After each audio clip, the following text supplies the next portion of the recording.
Welcome back, everybody, for another deep dive. Today we're going back to 1960s Los Angeles. Ooh, okay. Yeah, to examine this really fascinating case of Henry Adolph Busch, Interesting. who was a seemingly very ordinary man, but became a serial killer. Okay. Our sources for this deep dive are legal documents from his trial, Mm-hmm. as well as some really interesting discussions from online true crime forums. I see. So we're going to try to piece together kind of a picture of this man and the crimes that he committed.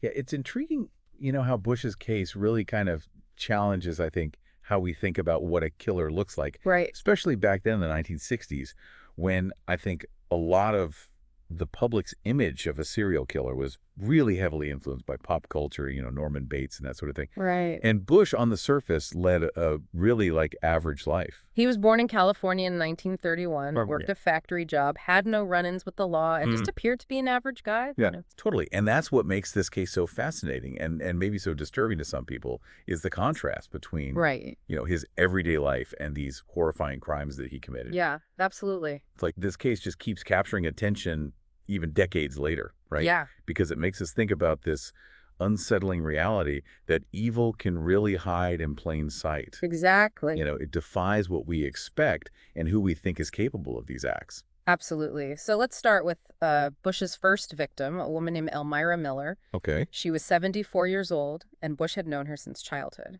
Wow, that's a chilling detail, isn't it? Yeah. Someone he probably knew very well, maybe even considered a friend. Right. On May 1st, 1960, Bush went to visit Elmira at her apartment. Okay. And they spent some time chatting. They watched some television, just a normal visit, Uh-huh. until he was about to leave. Right. And he saw Elmira with her back turned, and he strangled her. Oh, my God. And even more disturbing is that after that, he attempted to stage the scene. He pulled at her clothing to make it seem like a sexually motivated crime.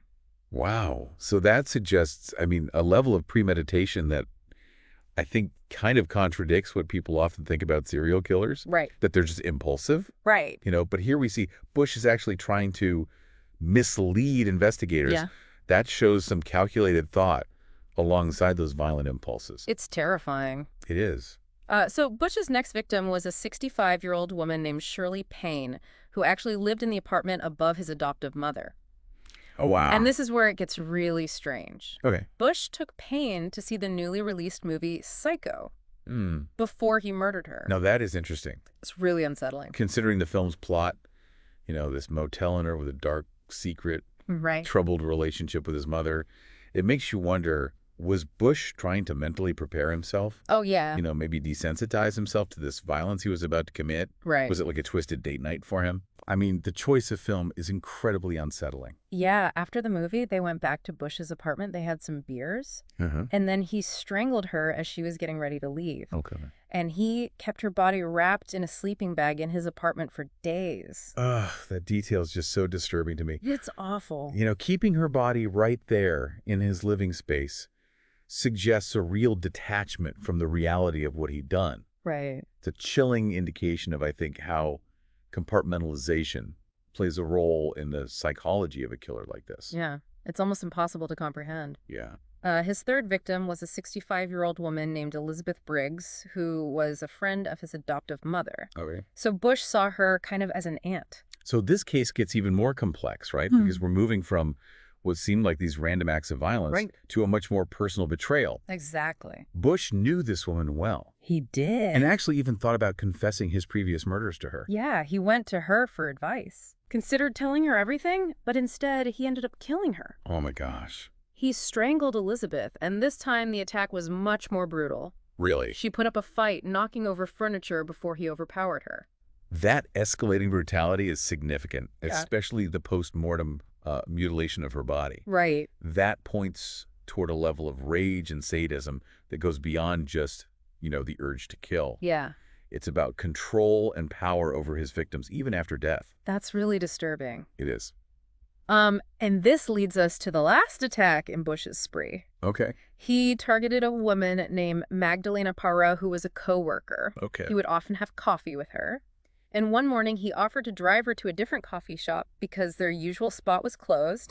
Mhm. And as soon as they were in the car, he attacked her. Oh, wow. So this is where the case takes a turn. Yeah. Unlike the previous victims, Magdalena fought back Right. and was able to escape from the car, Yes. ultimately leading to Busch's capture. 2 truck drivers actually saw the struggle, Wow. and they apprehended Busch and took him into custody. That's incredible. And on the drive to the police station, Busch confessed to killing 2 women Oh, my gosh. and offered to lead the police to their bodies.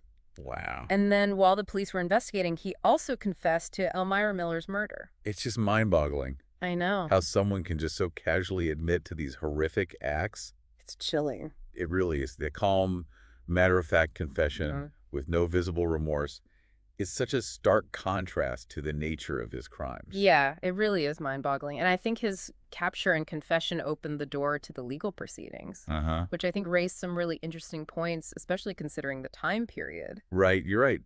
Busch's trial, and especially his defense strategy, I think offers a glimpse into how the legal and societal understanding of mental illness and criminal responsibility was kind of evolving back then. Yeah, in the early 1960s. Yeah, exactly. Yeah. You know, his plea of not guilty by reason of insanity. Right. It was a relatively uncommon defense strategy at the time. Right. And, you know, it often sparked a lot of public debate. Right. So for our listener, could you kind of break down what not guilty by reason of insanity actually means? Sure.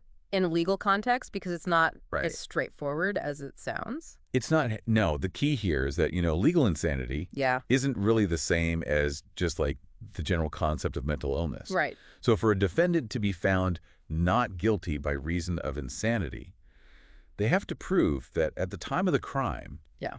a mental disease or defect prevented them from understanding like the nature and quality of their actions or from being able to tell right from wrong. Okay, so it's a high bar to clear. Yeah. Legally speaking. And it seems like in Busch's case, Yeah. the jury wasn't convinced. No, they weren't the evidence, especially, you know, Busch's attempts to stage those crime scenes. Right.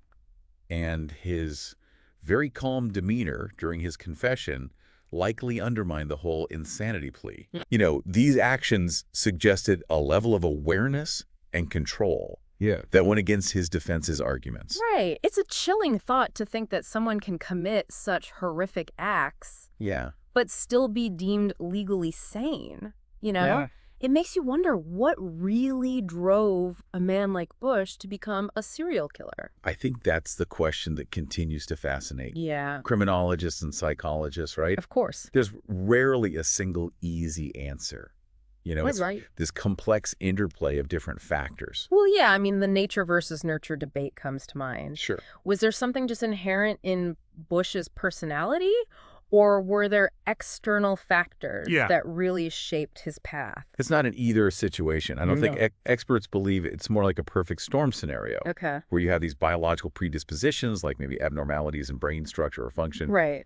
might interact with psychological factors. Okay. Psychological factors such as what? Well, things like childhood trauma, abuse, neglect. These experiences can leave lasting impacts Right. on a person's development, their emotional regulation, and then we can't forget about societal factors either. Yeah.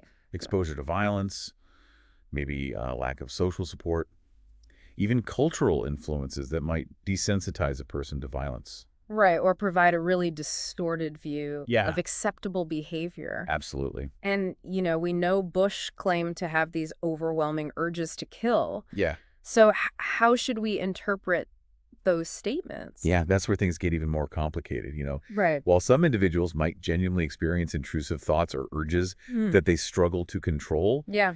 it's important to be critical of these claims, Yeah. especially in the context of a legal defense. Right, because there's a possibility of manipulation there, Yeah, of trying to avoid responsibility. exactly. It's crucial to, you know, distinguish between genuine mental health struggles Right. and just attempts to exploit the legal system. And forensic psychologists and psychiatrists, they play a really critical role here Yeah. in evaluating these claims and considering the individual's history, Of course. behavior patterns, any diagnosed mental health conditions. So while Bush's claims might offer us a glimpse into his internal state, Yeah. they don't automatically absolve him Right. of responsibility. Exactly. Legal culpability is determined by the courts based on the evidence Right. and the expert testimony. Okay, so we've talked about Bush's background, Mm-hmm. his crimes, the factors that might have contributed to this path, Mm-hmm. and his trial. Right. But what are the larger takeaways here? What can we learn from a case like this? I think one key takeaway is the importance of destigmatizing mental health issues. Yeah. We need to foster a culture where people feel comfortable seeking help, Yeah. where we have these open conversations about mental well-being, Right. and where resources are available to everyone. It's about prevention as much as understanding, right? Absolutely. Creating support systems both within families and communities can be crucial in identifying warning signs and intervening early. You know, something that struck me about this case Yeah. is this juxtaposition of Bush's seemingly normal life with the horrific nature of his crimes. Right. It's a stark reminder that we can't always rely on outward appearances to judge someone's capacity for violence. That's so true. This is where societal expectations and perceptions come into play. Right. We often have a tendency to categorize people, to label them as good or bad, just based on these superficial observations. And it leads to a false sense of security. Exactly. Cases like Bush's, they challenge those assumptions. Yeah. And they force us to confront the complexities of human behavior. Right. We need to move beyond these simplistic judgments and acknowledge that darkness can really reside in the most unexpected places. Absolutely. And we can't forget the victims in this case. No, absolutely not. Elmira Miller, Shirley Payne, Elizabeth Briggs, Magdalena Parra. Their stories need to be heard. Yes. And remembered not just as statistics or footnotes in Bush's narrative, Right. but as individuals whose lives were profoundly impacted by his actions. You're absolutely right. Focusing only on the perpetrator's psychology can overshadow the devastating consequences for the victims and their families. Right. They deserve compassion, Of course. support recognition of the trauma they endured. Yeah, it's a sobering thought. It- And a crucial reminder as we delve deeper into these types of cases. Absolutely. It also prompts us to think about the role of society in preventing these tragedies. Right? Are there systemic failures, societal pressures, cultural norms Yeah. that might contribute to the development of violent behavior? It's a big question. It is a big question. Yeah. It's complex and requires, thoughtful examination and open discussion. It really is. And it makes me think about something you mentioned before about the public's perception of serial killers, especially during that time when these crimes happen. Ooh. Oh, yeah, that's an interesting point. Remember the term serial killer? Right. It wasn't even really used that much back then. In the early 60s. Yeah, public understanding of this type of criminal, it was still developing. Right. Really heavily influenced by fictional portrayals and books and movies and things. Well, and Bush's case happened in 1960. Yeah. The same year, Psycho was released. Oh, wow. Alfred Hitchcock's Psycho. Right. And, That's right. that movie explored this seemingly ordinary man with this dark, murderous secret. Yeah. And it really captivated audiences. Yeah, of course. And it likely shaped how people thought about real-life cases. Absolutely. Like Bush's. And the timing is almost uncanny, isn't it? Yeah. When you think about it. Bush took one of his victims to see Psycho right before he killed her. It's unbelievable. Makes you think about the influence of popular culture Right. on real-life violence. Yeah. Does it desensitize Yeah. people to these horrific acts? Could it even inspire copycat crimes? It's complicated, It is a very complex issue. But it's something that researchers are looking into. Of course. But it definitely adds another layer It does. to thinking about Bush's case and the culture at the time. Absolutely. Yeah. So as we start wrapping up this deep dive, I want to bring it back to our listener. Okay. What can we do as individuals to maybe create a safer society? A world where these tragedies are less likely to happen? I think it starts with fostering a culture of empathy and understanding. We need to be more in tune with what people are going through around us. Offer support and resources to those who might be at risk. Right, and recognizing that Yeah. everybody has a story. Everybody does. And sometimes those stories include pain and trauma and mental health challenges. Right. And that can lead people down a dark path. It's about looking beyond the surface. Exactly. Beyond the labels that we put on people. On those labels, yeah. And really seeing the individual, yes. And it's about creating those environments where people feel safe asking for help. Yeah. where being vulnerable isn't a weakness, Right. but a strength. Yeah. Absolutely. You got to break down that stigma around mental health, Mm-hmm. create support systems within families, schools, workplaces, Yeah. You mean com communities. communities, exactly. And throughout our conversation, I keep thinking back to the victims. Yeah. Elmira Miller, Shirley Payne, Yeah, Elizabeth Briggs, and Magdalena Parra. absolutely. Their lives were tragically cut short, They were. and their stories deserve to be remembered. It's so crucial that we honor their memories and acknowledge, the impact of Bush's actions on their lives and the lives of their loved ones. Right, and not let their stories be lost in Yeah. the sensationalism Exactly, of the yeah. perpetrator. Right. And that's a powerful reminder for all of us I think so. as we look into these Yeah. cases to maintain a sense of compassion Or passion, yeah. and respect for those victims. Remembering the victims, it's not just about honoring their memories, Yeah. but about understanding the true cost of this violence. Yeah. And it motivates us to work towards, a world where this doesn't happen as much. Well, this has been a really heavy deep dive Yeah, it has. into the life and crimes of Henry Adolph Busch, Mm-hmm. a journey filled with unsettling details Yeah. and some very complex questions. A lot of questions, yeah. If this case has made you interested in learning more about criminal behavior, I really encourage you to explore further. Yeah, there are so many resources out there. Yeah. Books, documentaries, podcasts, you name it, Mm-hmm. that go deeper into this. And remember, knowledge is power. It is. The more we understand about the darker parts of human nature, Yeah.